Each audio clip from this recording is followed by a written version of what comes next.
Boker Tov, dans la paracha, quand Kadosh Baruch Hu a créé le soleil et la lune, on voit que Vayas Elokim et Chene HaMeorot HaGedolim, les deux grandes lumières. Mais ensuite, tout de suite, la Torah nous dit c'est pas des lumières pareilles. Et Tamaor HaGadol les Memshelet Hayom, la grande lumière qui domine la journée, et Tamaor HaKaton les Memshelet Halayla Ve'et HaKochavim. Et la petite lumière qui dirige la nuit, c'est la lune. Et la Gemara, dans le traité Choulin d'Afsamach, elle parle pourquoi tu as commencé Tchénéa Meorot Agdolim, les deux grandes lumières, et ensuite tu dis la grande pour la journée et la petite. Donc, elles étaient grandes, donc elles étaient pareilles. Alors la Gemara, elle dit que la lune, elle est venue chez Dieu et lui a dit pourquoi il n'y a pas de hiérarchie entre moi et le soleil? Il n'y a pas deux gouverneurs, deux rois qui utilisent la même couronne. Alors Akadosh Baruch Hu lui a dit t'as bien dit, diminue-toi, sois toi la petite. Et elle s'est diminuée. Et Akadosh Baruch Hu dit au peuple d'Israël, amenez une kapara pour moi, le Rosh Chodesh. On amène un saïr izim echad lechatat, un des sacrifices. C'est un sacrifice qu'on amenait pour une faute. Amenez sur moi un korban parce que j'ai fauté quand j'ai diminué la lune. Comme ça, Akadosh Baruch Hu dit. Ce qui est difficile à comprendre, elle est où la faute chez Dieu? Dieu qui voit tout jusqu'à la fin des temps. Comment il y a cette sorte de regret chez Hachem? Et comment la lune, elle peut parler? C'est une métaphore, cette histoire. Aviu alay kapara al shemi'ateti et hayareach. On sait, nous tous, que la lune est plus petite que le soleil. Si la lune était à la dimension du soleil, la nuit, on n'aurait pas eu de nuit, on aurait eu un jour. Si elle était à la même. Et on sait que la lune, elle reçoit du soleil, elle n'a pas d'énergie d'elle-même. Elle n'a pas une lumière, c'est un reflet. Alors Mephashim explique que le reflet de la lune était tellement fort qu'il paraissait comme le soleil. À un moment, la lune n'était pas prête d'accepter l'hiérarchie du soleil. Le mal de l'humanité, le mal de l'homme, c'est qu'il n'est pas prêt d'admettre qu'il y a des forces plus grandes que lui. D'ailleurs, la faute de Adam et de Ève, c'est qu'il n'était pas prêt d'admettre qu'il y a Kadosh Baruch Hu. Et le serpent, avec quel argument il est venu chez Ève pour la convaincre de fauter, lui dire tu seras comme Dieu. Donc le fait qu'on n'est pas prêt d'admettre qu'il y a quelqu'un dans l'hierarchie plus élevée que nous, c'est ce qui nous amène à la faute.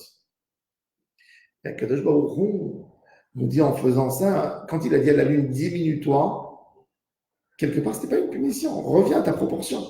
Mais à Kadosh Baruch Hu, il nous dit que chacun a besoin d'un tikkun. Et c'est pour ça que Kadosh Baruch Hu nous dit le Rosh Chodesh, même moi, quelque part, j'ai besoin d'un tikkun. Ne croyez pas que l'homme est né pour être complet. Que l'homme, il est là toujours à un point où il peut dire je peux prendre la place de l'autre. Chacun, il a sa place. Chacun, il a sa place. Et quand Kadosh Baruch Hu, il a mis cette personne dans tel et tel endroit, c'est qu'il a sa place, il faut le recevoir, il faut l'accepter. Un des secrets de la réussite, la Gemara, elle dit, quand on pose la question à l'homme quand il arrive dans l'autre monde, est-ce que tu as nommé ton ami roi dans certaines choses? Dans le couple, dans la vie, avec tes collègues, dans ton travail, chacun il a un domaine à lui privé, qu'il ne faut pas essayer de se mêler là-dedans, de lui prendre sa force. Il faut le laisser roi dans son domaine. Un homme avec sa femme, il doit la laisser reine. À la cuisine, c'est la reine. À la maison, c'est la reine. C'est elle qui décide. Qu'est-ce que tu as besoin de venir, de te mêler, de lui dire pourquoi tu fais ça? C'est des disputes pour rien. C'est la reine. Et pareil, la femme avec son mari. Il y a des endroits que c'est le roi, il ne faut pas lui toucher. Et c'est pour ça que quand la lune, elle recevait du soleil, mais elle voulait que ça se passe dans sa manière à elle. Elle a dit, non, on va se battre nous deux sur la même couronne. Et le lui a dit, non, tu vas te diminuer. Chacun, il a son tikkun. Et Akadosh Baruch Hu, quelque part, il nous dit que même lui, il a besoin d'un certain tikkun. Tout ça pour que l'idée du tikkun, l'idée, c'est de laisser à l'autre sa place. Avihu alai kapara al shemi'atzti et hayaveach. L'homme a besoin d'un tikkun. Le tikkun, il se fait quand on se lie avec quelqu'un et on lui donne sa place. C'est là que tout se passe bien. Si un homme veut vivre en joie, tu es obligé de donner à l'autre une place, une présence. Et sa présence, elle remplit tout. Et tu t'effaces, tu t'écrases, tu es rien devant lui dans ce domaine-là. Et après, lui, il te laissera aussi. Ça, c'est la force et la clé du succès et de la réussite dans le couple. Les hamlir et travero. Nomme ton ami roi. Donne-lui toute l'importance. Il y avait une fois Rabbi Yitzhak Blazer. Il était rave. C'était un des plus grands rabbinim. Et ils sont arrivés dans une réunion de rabbinim en Pologne. Et il y avait là-bas Rabbi Yosef Dov Soloveitchik. Et il a imprimé un livre. Et tout le monde l'a félicité sur le livre qu'il a écrit. Et ils ont abordé un sujet qui est écrit dans son livre. Et le Rav, l'écrivain, évidemment, il raconte ce qu'il a écrit dans son livre, la question, les réponses. Et tous les rabbinim sont assis là-bas. Et le Rav Blazer, Rabbi Yitzhak Blazer, quand on parle de ce sujet, il est comme un muet, il ne parle pas un mot.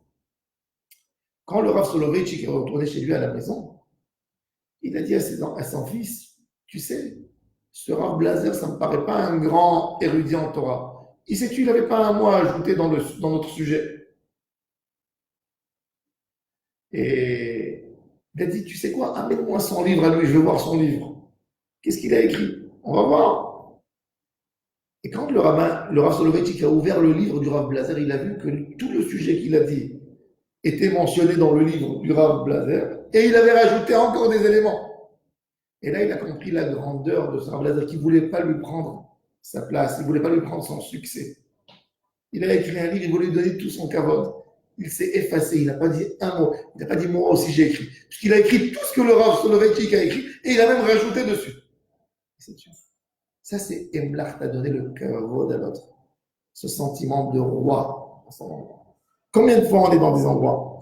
Des fois, ça peut arriver même. On a un enfant, il vient à la maison, il va raconter une histoire. On la connaît. L'enfant, avec tout son enthousiasme, il commence à raconter l'histoire, et nous, on a complété avec 2 mots l'histoire. Oui, je sais, ça se finit comme ça. Tu lui as tout cassé. Il était roi. Il était sûr que tout le monde est là pour écouter ce qu'il a à dire. Avoir cette simple idée. Il y a quelqu'un qui vient te raconter quelque chose, comme si c'est de nouveau, tu as appris ça de chez lui. Il t'a amené quelque chose de t'intéresser. Lui donner ce sentiment qu'il est roi. Ça c'est les clés de la réussite. Ne jamais oublier. La ligne a diminué parce que elle s'est battue sur cette idée de couronne. Sur une évidence, mais elle était là pour dire j'y suis. Quand tu veux dire j'y suis, tu te diminues en réalité. Donc, Bezrat Hashem, qu'on donne toujours ce respect, ce kavod à l'autre, et de comprendre que chacun a sa place, et que personne ne prend quoi que ce soit de l'autre. Là, on retrouvera vraiment notre place dans ce monde avec une réussite, une vie facile. Amen. Amen.